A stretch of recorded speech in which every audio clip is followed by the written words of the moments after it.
रियासत कर्नाटका में एग्जाम्स के रिजल्ट पर मां बेटी का एक दूसरे पर खंजरों से हमला, बेटी हलाक मां जख्मी।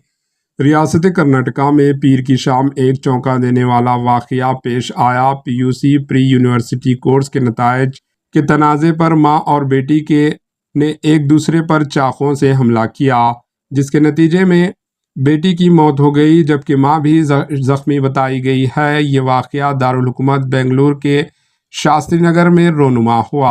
घर में सिर्फ बेटी साहिती 19 साला और इसकी मां पद्मजा 60 साला रहती थी। मां पद्मजा अपनी बेटी के पीयूसी के रिजल्ट से मुतमईन नहीं थी। इस बात पर मां बेटी के दरमियान अक्सर झगड़ा हुआ करते थे। पीर की शाम तकरीबन 7 बजे इस बात पर दोनों के दरमियान फिर झगड़ा हुआ। पुलिस का कहना है कि इस बार लड़ाई ने संगीन रुख इख्तियार कर लिया।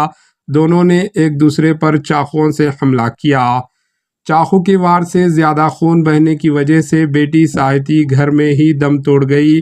पद्मजा, जिस पर इसकी बेटी ने मारने से पहले लड़ाई में वार किए थे, वो शदीद जख्मी हो गई। इसे अस्पताल मुंतकिल किया गया और पुलिस ने हमलावर खातून के खिलाफ केस दर्ज कर लिया। Bureau report, AHN news.